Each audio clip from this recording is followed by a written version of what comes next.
नमस्कार दोस्तों, संजय मित्र help video में आपका स्वागत है। आज का जो टॉपिक या समस्या का पॉइंट है वो ये है कि काफ़ी लोगों के आधार अपडेट क्वेरी में कहीं न कहीं रिजेक्ट जा रहे हैं, प्रोसेस में वो अप्रूवल नहीं हो रहे हैं।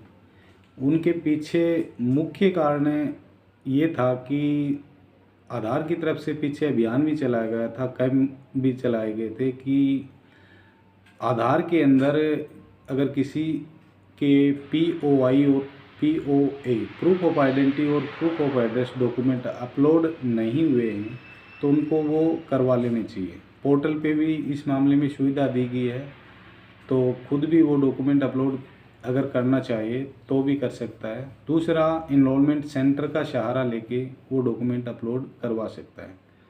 ये वीडियो बनाने के पीछे मुख्य उद्देश्य ये है कि काफ़ी बच्चों के मामले में ये इनरोलमेंट रिजेक्ट हो रहे हैं।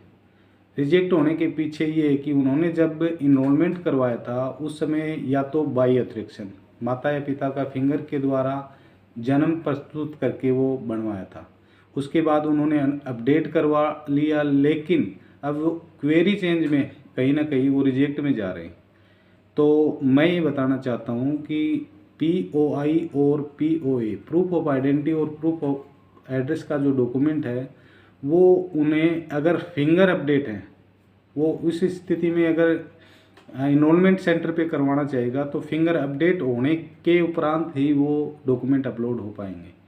डॉक्यूमेंट अपलोड होने के बाद वो ज़रूर अपनी जो भी क्वेरी ठीक करवाना चाहे करवा सकता है, तो वो हो भी जाएंगी, उसमें कोई दिक्कत नहीं आएगी।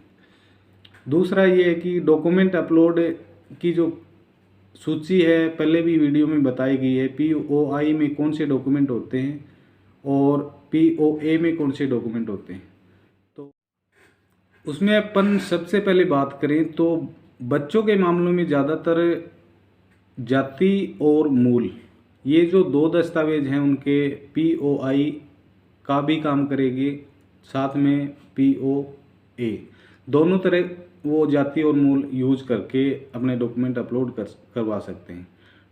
डॉक्यूमेंट अपलोड करवाने के पश्चात ही वो अपनी कोई करेक्शन संबंधित जानकारी है वो चेंज करवाए तो बेहतर होगा। दूसरा ये है कि ये जो POI और ये जो पीछे प्रोग्राम भी हुए थे, कैंप भी हुए थे, उनमें जो डॉक्यूमेंट क्वेरी क्यों होनी थी, क्योंकि कैंप के दौरान जो डॉक्यूमेंट बने थे उनके डॉक्यूमेंट अपलोड पोर्टल पे नहीं है।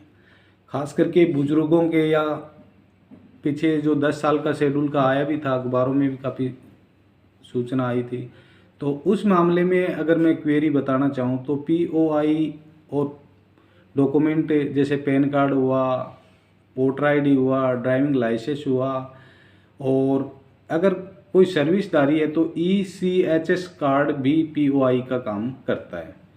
साथ में कोई पेंशनदारी है तो वो POI में अपना PPO भी यूज कर सकता है। दूसरी तरफ मैं जाऊं तो ये है कि आधार कार्ड का जो एड्रेस पीछे का जो हिस्सा आता है उस मामले में ration card, Jan Aadhaar, voter ID भी इस मामले में यूज होती है। बच्चों के मामले में अगर डॉक्यूमेंट क्वेरी अपन चेंज कर रहे हैं और वो रिजेक्ट साइड में जा रही है तो उसके लिए अपने आधार से सपोर्ट डॉक्यूमेंट ही अपलोड करना है, ये ज़रूरी बात है इस मामले में।